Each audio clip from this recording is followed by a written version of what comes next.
10ನೆಯ ಅಧ್ಯಾಯ. ಪ್ರೇಷಿತರ ಪಟ್ಟಿ.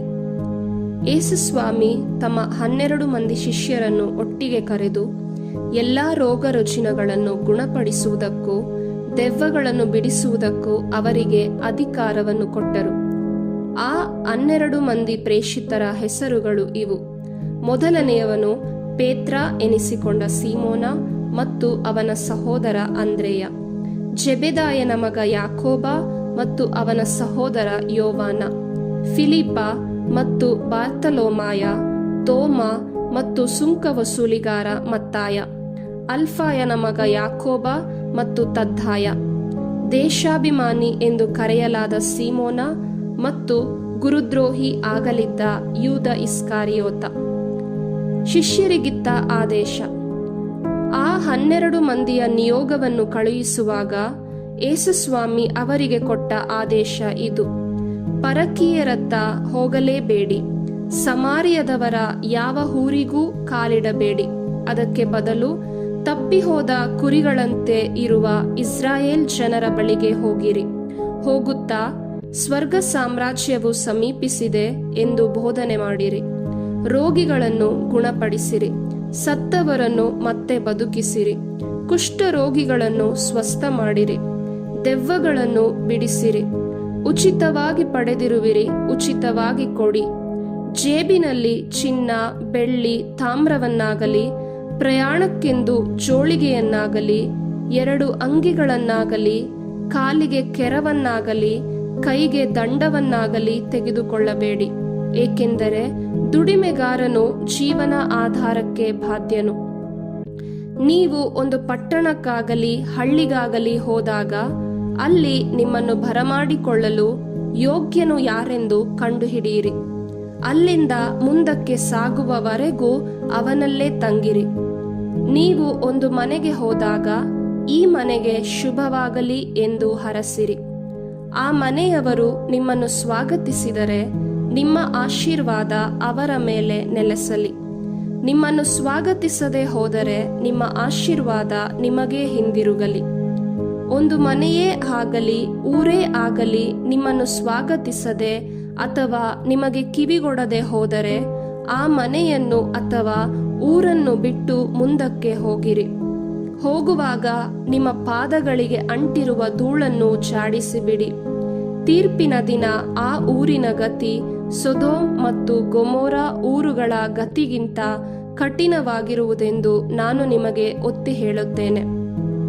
ಶಿಷ್ಯರು ಸಹಿಸಬೇಕಾದ ಸಂಕಷ್ಟಗಳು. ಗಮನಿಸಿರಿ, ತೋಳಗಳ ನಡುವೆ ಕುರಿಗಳನ್ನು ಬಿಟ್ಟಂತೆ ನಾನು ನಿಮ್ಮನ್ನು ಕಳುಹಿಸುತ್ತಿದ್ದೇನೆ. ಆದುದರಿಂದ ಸರ್ಪಗಳಂತೆ ಸೂಕ್ಷ್ಮ ಬುದ್ಧಿಯುಳ್ಳವರು, ಪಾರಿವಾಳಗಳಂತೆ ಸರಳ ಜೀವಿಗಳೂ ಆಗಿರಿ. ಜನರ ಬಗ್ಗೆ ಜಾಗರೂಕರಾಗಿರಿ. ಅವರು ನಿಮ್ಮನ್ನು ನ್ಯಾಯಸ್ಥಾನಗಳಿಗೆ ಹಿಡಿದೊಪ್ಪಿಸುವರು, ಪ್ರಾರ್ಥನಾ ಮಂದಿರಗಳಲ್ಲಿ ಕೊರಡೆಗಳಿಂದ ಹೊಡೆಯುವರು. ನನ್ನ ನಿಮಿತ್ತ ನಿಮ್ಮನ್ನು ಅಧಿಕಾರಿಗಳ ಮತ್ತು ಅರಸರುಗಳ ಮುಂದೆ ಎಳೆದೊಯ್ಯುವರು. ಅವರ ಹಾಗೂ ಪರಕೀಯರ ಮುಂದೆ ನೀವು ನನಗೆ ಸಾಕ್ಷಿಗಳಾಗುವಿರಿ. ನಿಮ್ಮನ್ನು ಹಿಡಿದೊಪ್ಪಿಸುವಾಗ ಹೇಗೆ ವಾದಿಸುವುದು, ಏನು ಹೇಳುವುದು ಎಂದು ಚಿಂತಾಕ್ರಾಂತರಾಗಬೇಡಿ. ಏಕೆಂದರೆ ನೀವು ಹೇಳಬೇಕಾದುದನ್ನು ಅದೇ ಗಳಿಗೆಯಲ್ಲಿ ನಿಮಗೆ ಕಲಿಸಿಕೊಡಲಾಗುವುದು.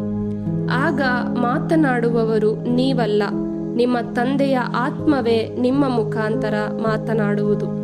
ಸಹೋದರನು ಸಹೋದರನನ್ನೇ, ತಂದೆಯು ಮಗನನ್ನೇ ಮರಣಕ್ಕೆ ಗುರಿ ಮಾಡುವರು. ಮಕ್ಕಳು ಹೆತ್ತವರ ಮೇಲೆ ತಿರುಗಿ ಬಿದ್ದು ಅವರನ್ನು ಕೊಲ್ಲಿಸುವರು. ನೀವು ನನ್ನವರು, ಆದುದರಿಂದಲೇ ನಿಮ್ಮನ್ನು ಎಲ್ಲರೂ ದ್ವೇಷಿಸುವರು.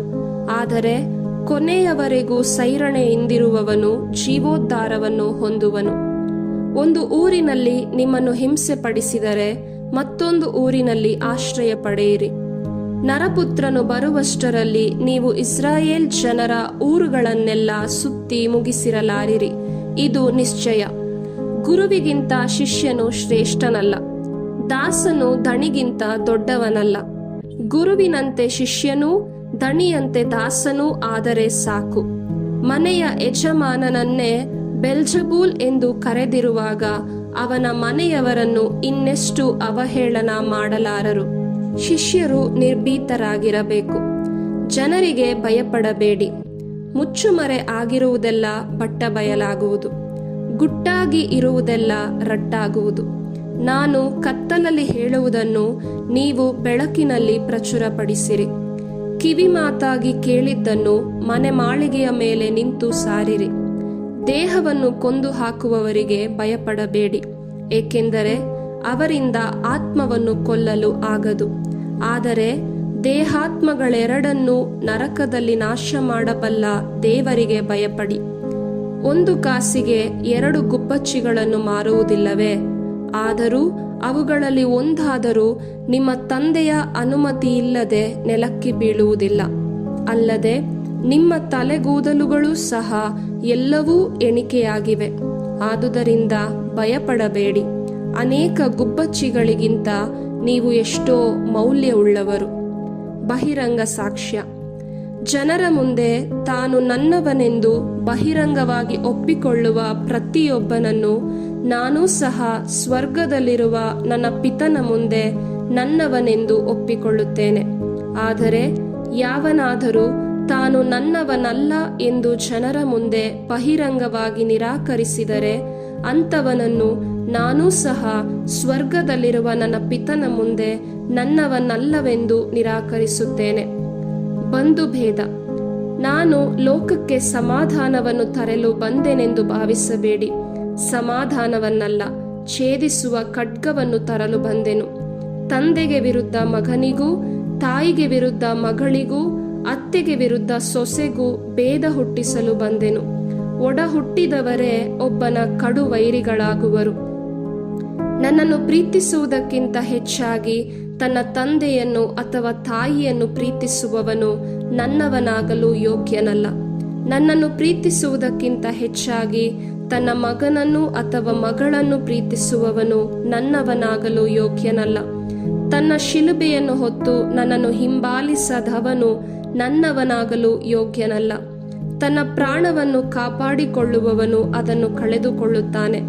ನನಗೋಸ್ಕರವಾಗಿ ತನ್ನ ಪ್ರಾಣವನ್ನು ಕಳೆದುಕೊಳ್ಳುವವನು ಅದನ್ನು ಕಾಪಾಡಿಕೊಳ್ಳುತ್ತಾನೆ. ಸತ್ಕಾರಕ್ಕೆ ತಕ್ಕ ಸಂಭಾವನೆ. ನಿಮ್ಮನ್ನು ಸ್ವಾಗತಿಸುವವನು ನನ್ನನ್ನು ಸ್ವಾಗತಿಸುತ್ತಾನೆ. ನನ್ನನ್ನು ಸ್ವಾಗತಿಸುವವನು ನನ್ನನ್ನು ಕಳುಹಿಸಿಕೊಟ್ಟಾತನನ್ನೇ ಸ್ವಾಗತಿಸುತ್ತಾನೆ. ಪ್ರವಾದಿಯನ್ನು ಪ್ರವಾದಿ ಎಂದು ಸ್ವಾಗತಿಸುವವನು ಪ್ರವಾದಿಗೆ ಸಿಗುವ ಪ್ರತಿಫಲವನ್ನು ಪಡೆಯುತ್ತಾನೆ. ಸತ್ಪುರುಷನನ್ನು ಸತ್ಪುರುಷನೆಂದು ಸ್ವಾಗತಿಸುವವನು ಸತ್ಪುರುಷನಿಗೆ ಸಿಗುವ ಪ್ರತಿಫಲವನ್ನು ಪಡೆಯುತ್ತಾನೆ. ಯಾರಾದರೂ ಈ ಚಿಕ್ಕವರಲ್ಲಿ ಒಬ್ಬನಿಗೆ ಅವನು ನನ್ನ ಶಿಷ್ಯನೆಂದು ಕುಡಿಯಲು 1 ಲೋಟ ತಣ್ಣೀರನ್ನು ಕೊಟ್ಟರೂ ಅದಕ್ಕೆ ತಕ್ಕ ಪ್ರತಿಫಲವನ್ನು ಪಡೆಯದೆ ಹೋಗನೆಂದು ನಿಮಗೆ ನಿಶ್ಚಯವಾಗಿ ಹೇಳುತ್ತೇನೆ.